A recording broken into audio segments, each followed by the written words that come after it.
Assalamualaikum warahmatullahi wabarakatuh. Salam guru penggerak.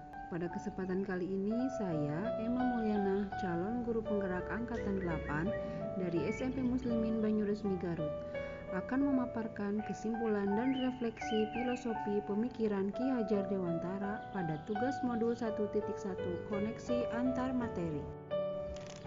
Refleksi saya terhadap 3 pertanyaan pemantik berikut ini adalah: pertanyaan yang pertama, apa yang Anda percaya tentang murid dan pembelajaran di kelas sebelum Anda mempelajari modul 1.1? Yang kedua, apa yang berubah dari pemikiran atau perilaku Anda setelah mempelajari modul ini? Dan yang ketiga, apa yang dapat segera Anda terapkan lebih baik agar kelas Anda mencerminkan pemikiran Ki Hajar Dewantara? Apa yang saya percaya tentang murid dan pembelajaran di kelas sebelum saya mempelajari modul 1.1? Yang saya percaya tentang murid dan pembelajaran di kelas sebelum saya mempelajari modul 1.1 bahwasannya teacher center atau berpusat pada guru mendominasi pembelajaran. Di dalam proses pembelajaran, saya masih menggunakan metode ceramah dan siswa hanya duduk mendengarkan. Yang kedua, guru kurang memperhatikan tentang kodrat alam dan kodrat zaman pada anak.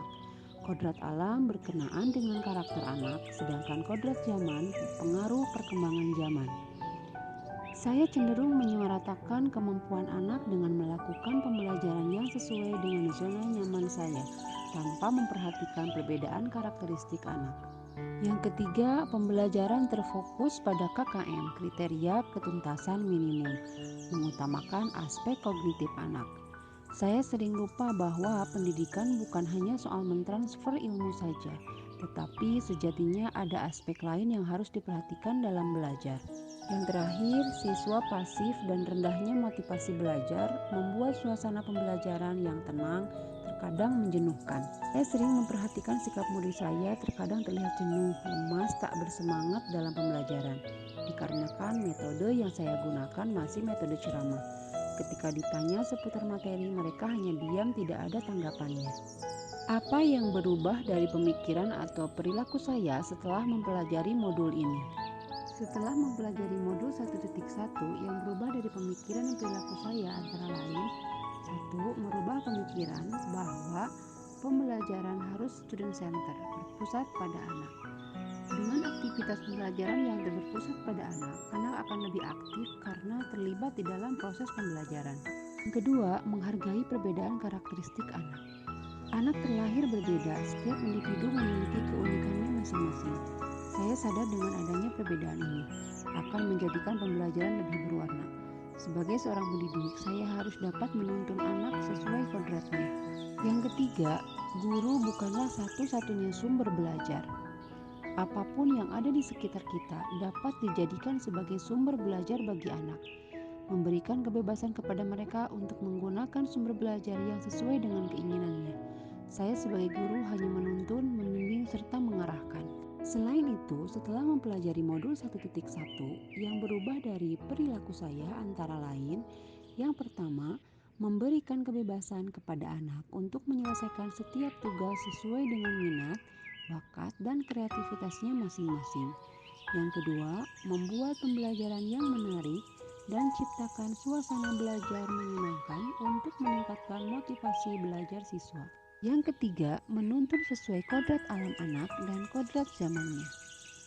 Hal penting dalam proses pembelajaran, kita sebagai pendidik harus mencermati karakteristik anak. Dapat dilakukan melalui observasi, wawancara, bahkan pendekatan personal agar kita lebih dekat dengan anak.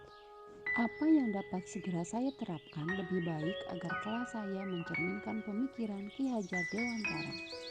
Agar kelas saya mencerminkan pemikiran Ki Hajar Dewantara, penerapan yang akan saya lakukan di kelas antara lain: yang pertama, menerapkan pembelajaran yang berbasis IT. Yang kedua, merancang pembelajaran yang kreatif, inovatif, dan menyenangkan yang berpusat pada murid. Yang ketiga, menciptakan pembelajaran yang sesuai dengan kodrat alam dan kodrat zaman. Yang keempat, pembelajaran yang tetap mengutamakan aspek budi pekerti untuk membangun karakter sebagai pelajar Pancasila. Yang kelima, menerapkan konsep merdeka belajar. Dan yang keenam, menciptakan pembelajaran yang nyaman dan menyenangkan. Dan terakhir, mengintegrasikan permainan di dalam pembelajaran. Kesimpulan yang dapat saya sampaikan, bahwasannya dasar-dasar pemikiran dari Ki Hajar Dewantara harus kita terapkan dalam proses pembelajaran di kelas ataupun di sekolah. Pendidikan sejatinya adalah berpusat pada murid atau student center, sesuai dengan minat dan bakatnya. Pendidikan adalah menuntun dan menghamba pada anak agar terarah untuk mencapai tujuan dengan selamat dan bahagia. Pendidikan bukan hanya aspek akademis saja, tetapi penting juga dalam hal aspek penanaman budi pekerti yang baik. Itulah paparan tentang kesimpulan dan refleksi filosofi pemikiran Ki Hajar Dewantara. Sekian dan terima kasih.